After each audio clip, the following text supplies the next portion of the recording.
Hello, good morning, and welcome. Thanks for joining me on another episode of PSYCHED.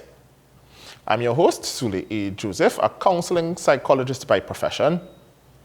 And as always, we have a riveting program planned for you this morning. Today we look at an understudied issue. We look at an issue that would be affecting and impacting everyone at home watching this morning.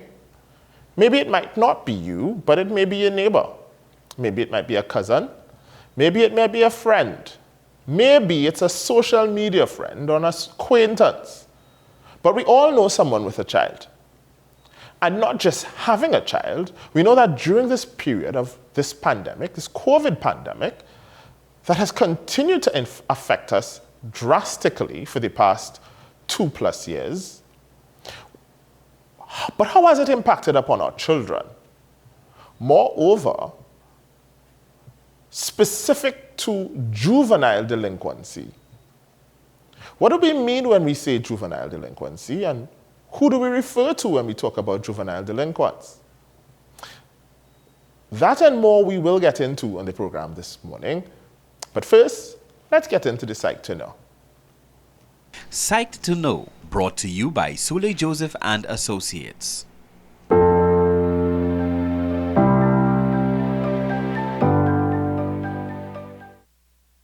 In 2007 to 2012, youths aged 11 to 17 committed 1.2% of all burglaries, 1.9% of all robberies, 3.1% of all rapes and sexual offenses, 6% of narcotic offenses, 1.5% of all woundings and shootings, and 1.6% of all murders. To put that into perspective, for that 5-year span, approximately 43 murders were committed by juveniles between the ages of 11 and 17.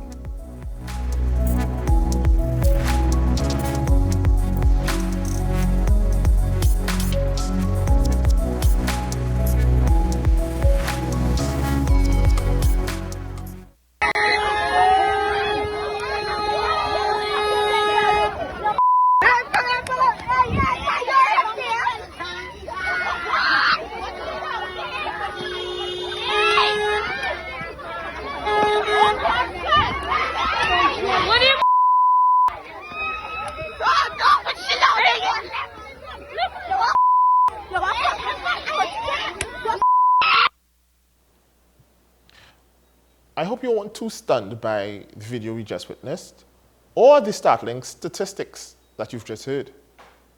When we come back from the break, we'll examine that video. We'll have a conversation about this issue from a psychological perspective, of course.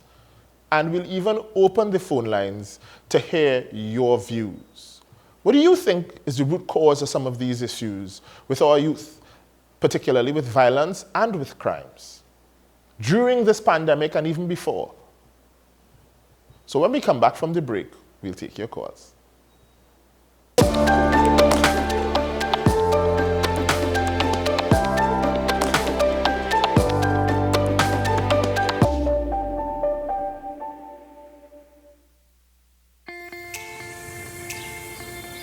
Alexa, can you play my song, please? Every day across Trinidad, Flow is connecting communities near and far. Our dedicated teams are always working to keep you connected to the world beyond your doorstep. Improving internet accessibility across Trinidad, one home at a time. At Flow, we work hard for you, so you work hard for your family on the largest high-speed network. Connecting you to more every day with Flow.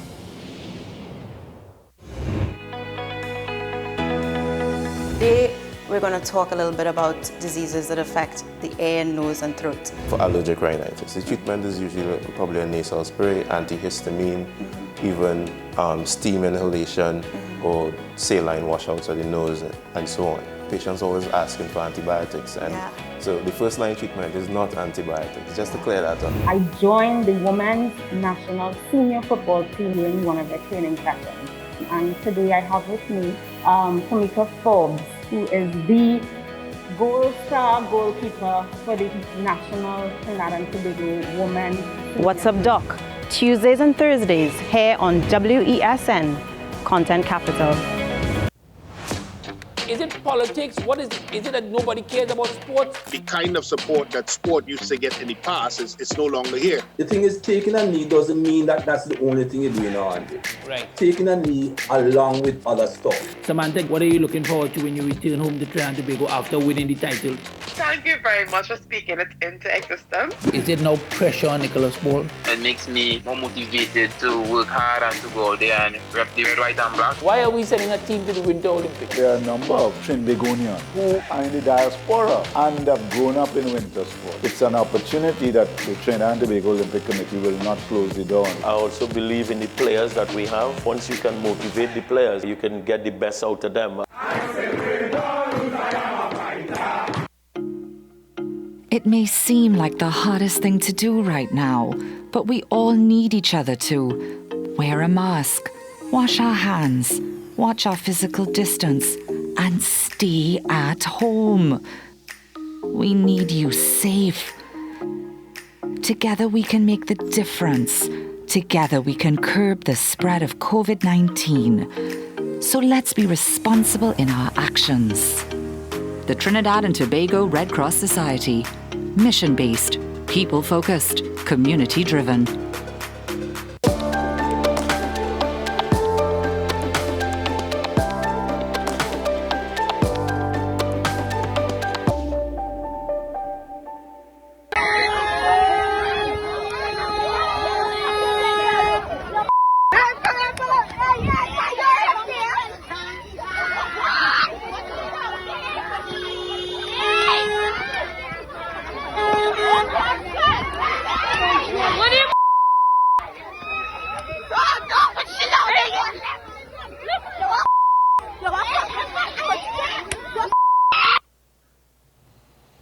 While some of us at home may be extremely shocked and taken aback by that video, let me say to you that these are occurrences that happen relatively regularly. Right now, we have students who are returning to school with issues that they may be treating with or attempting to treat with unsuccessfully, and some of these things may now be the result. Again, we welcome you at home to call into the program this morning and share your views on juvenile delinquency or your views on this particular video that we just witnessed. The number to call is 622-9338. That number again is 622-9338 or 623-9376, 623-WESN. Now, who or what is a juvenile? If we are pedantic and we look at the textbook definition, then a juvenile refers to somebody under the age of 18, a child. And of course, by law in Trinidad, anybody under the age of 18 is considered a child. But juvenile connotates a little bit more than just the age and somebody under the age of 18. Juvenile also, when you think on the term or the wording, it usually suggests childishness or a childish way of functioning or thinking. If you call someone a juvenile, oftentimes it's usually because they function in a manner that is childish. So when we talk about juvenile delinquency, within that context and parameters, of course, we're talking about children, persons under the age of 18, who commit offenses, sometimes crimes. It can get as serious as murders or criminal offenses, robberies, armed robberies, and so on. But in this particular case, where we're looking at the video, we would have seen street violence, students in uniforms fighting in the street with what looks or appears to be adult persons. What is causing some of these extreme bouts of violence? among our student population, among our children? Is it the pandemic? Is it all this time that they have spent at home? Is it poor parenting? Is it that parents nowadays can't parent their children like parents of yesteryear? What are some of the causes for these children that we have now being labeled juvenile delinquents? And of course, I must say, if you look at the statistics, there has been a stark increase somewhat in some of the more serious juvenile crimes. What is causing that? What are your thoughts at home? Feel free to call in and give an input. Again, the numbers to call are on screen at 622-9338 and 623-9376. That's 623-WESN. Now, from a psychological standpoint, professionally speaking here, one of the things that I have noticed, I don't know if you all have noticed this at home, is that where we may have expected a lot more violence and violent type crimes from our young men after this pandemic or the return to physical school, one of the things that I've noticed is there seems to be a lot more violence among females than amongst young men. And from my interactions, a lot of young men right now are talking about earning $1, about working. And they seem more focused on that than on just about anything else right about now. And a lot of the violence that I've been privy to or been aware of, or the clients that I've had, have been female. Again, viewers at home, what is your take on that? Are we now becoming such an equal society that it is okay or we should expect more females to be involved in violent type activities like the fight we just witnessed? What are your thoughts? I can tell you for certain that there are signs that we can monitor as parents, as caregivers, as guardians, as persons with responsibilities for caring for children, that there are signs that we can monitor and look out for. This pandemic has been difficult for everyone, for adults and children alike. And of course, coping with some of those difficulties during this pandemic, again, has been difficult for everyone, parents and children alike. So what are some of the signs to look out for? Well, one of the first signs would be, of course, a drastic change in behavior. Perhaps you had a child who was very talkative and now they're very quiet, not functioning at home. This can be a sign of numerous things, but it's a sign to pay attention to. It can possibly be depression, yes, but it can be something else as well. It can be that the child is struggling to cope with this pandemic period. And if we do have someone struggling with or coping during this pandemic period, they can then lash out in other areas. So that's something to pay attention to. I believe we have a caller from Woodbrook. Caller from Woodbrook? Yes, hello. Good morning. Good morning. I just want to know, what is the cause when these children so violent in this? Caller from Woodbrook, I'm hardly hearing you. Yes, I said, I just want to know, what is the cause in these children to be so violent in this school? So they have to fight about so at such a young age. Well, that's a complicated question. That's a complicated question. What do they have to fight about? First of all, let's look at some of the issues that young persons have to deal with just in general. Generations gone by would not have had to deal with any of these type of issues in terms of a pandemic period and coping with pandemic and all of the losses that would have occurred during the pandemic. So for one, we have a lot of hurt people or hurt children out there who are not quite certain how to deal with that hurt. And one of the things that we say quite regularly, the old adage, hurt people hurt people. So not being aware that or understand what to do with your hurt, you may lash out. So you may get a lot more bouts of violence. You may get someone who is not as easily put off by violence, or somebody who is easily relaxed or is able to allow certain things to pass over without being frustrated and angered easily. Yeah, those are some of the things that this current endemic or pandemic would be facilitating for some of our youth. But to get back to some of the signs more so, if there's a drastic change in functioning, behaviors have changed. If you have a child, and of course we know during the teenage period, of course there's going to be some differences in terms of functioning. You're going to have a child maybe who may give some back answers and give some retorts and give you some talk and so on. But there are some key elements that we have to look at. Aggression levels. Your child may give you some lip, maybe, but if your child is getting more aggressive with you than is normal, or you find yourself being fearful of a response from your child or a child, then that is something that you definitely need to look at and mark. Teenage rebellion is quite normal. Teenage rebellion is quite normal. That's fine. But when it gets to the point of serious aggression, we need to take stock of that. We have a caller from San Fernando. Caller from San Fernando, good morning. Hi, good morning. So my contribution,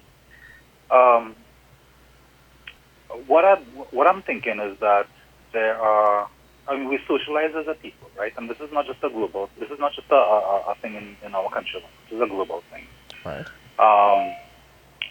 What we're seeing is that, you turn on the television and you see a movie of mine, you see people getting shot. It's just gratuitous violence, whether it's in social media, whether it's on the TV, whether it's in music, whether it's in books or anything like that. But you see, and children are easily influenced. This is what people don't seem to understand, that children are easily influenced by these images. Children learn by more than anything else. In my experience, like looking at and seeing examples of what should be done. So when you have a scenario where your environment, especially, like if you're in an environment where your parents are abusive to each other, or you see abuse on a regular basis, you automatically think that, without knowing any better, without even being told anything, that violence is the answer, and that you solve things using violence.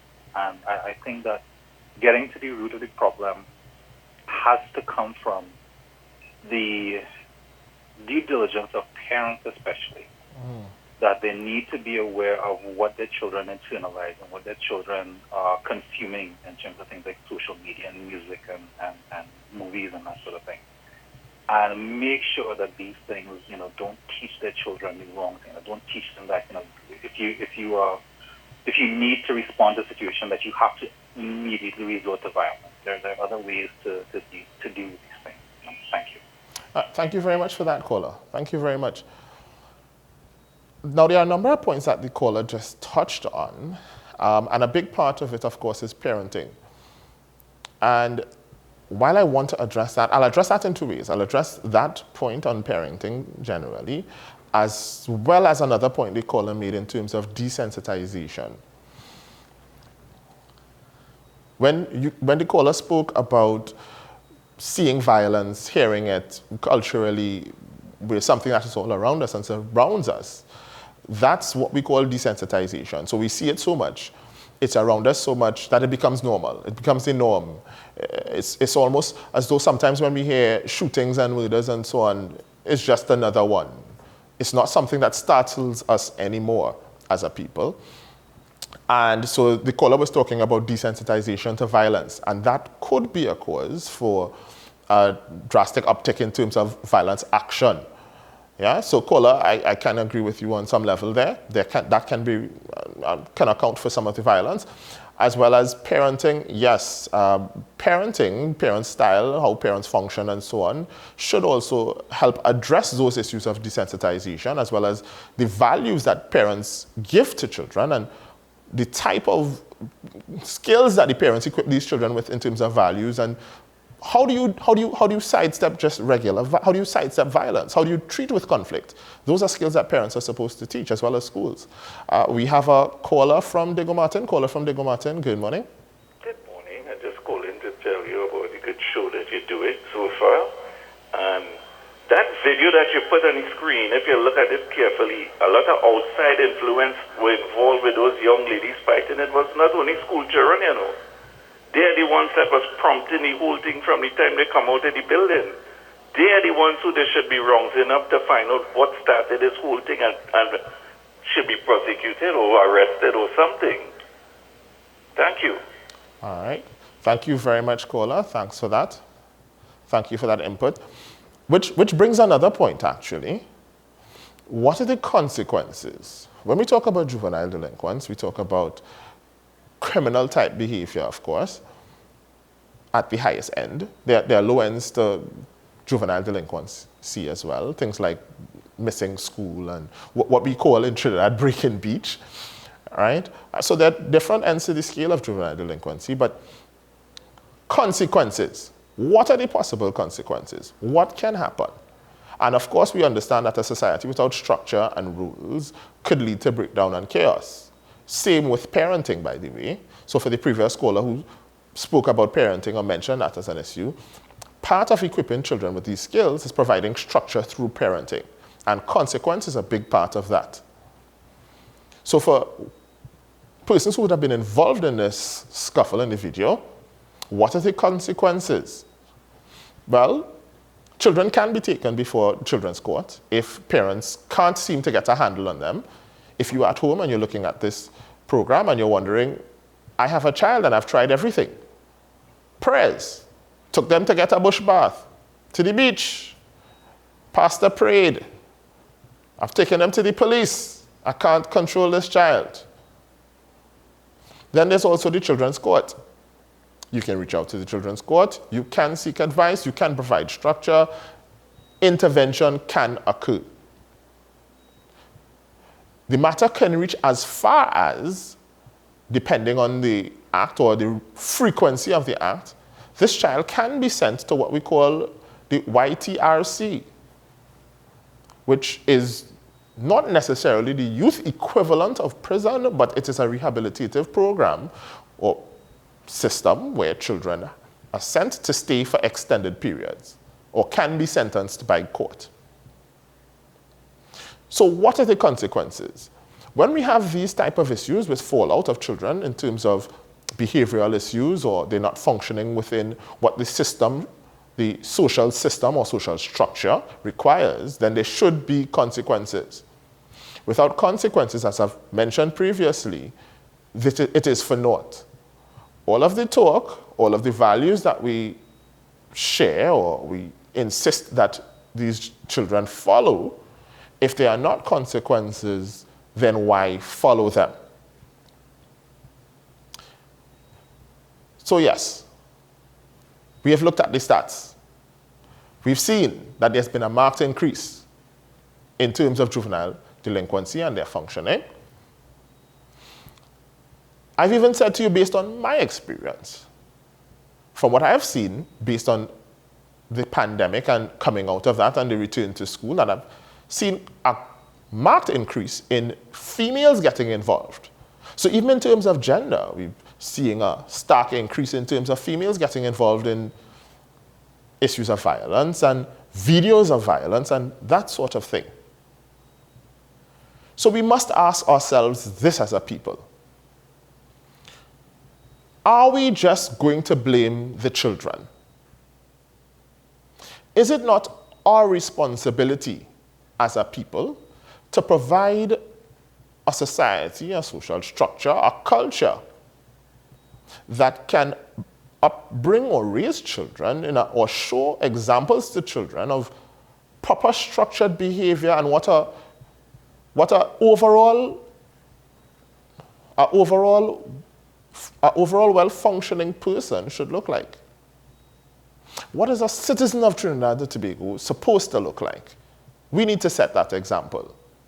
And then when the example is set, we need to reinforce consequences for behaviors that step out of that. So for those viewers at home, thanks for calling in and sharing your views. Remember, there are signs to look out for. If you have drastic change in behavior, if your child or a child that you know is functioning in a manner that scares you or is aggressive or overly aggressive, there are things that you can do. There are persons you can reach out to. Your friendly neighborhood psychologist is one, as well as the many ministry systems or initiatives or programs. Children's Court being one, there's Children's Authority, there's the National Family Service. There are several systems that you can reach out for assistance if you are having problems with your child. Thank you all for tuning in this morning. Thank you for the various calls that we've received. And until next week, please God, remember, stay psyched.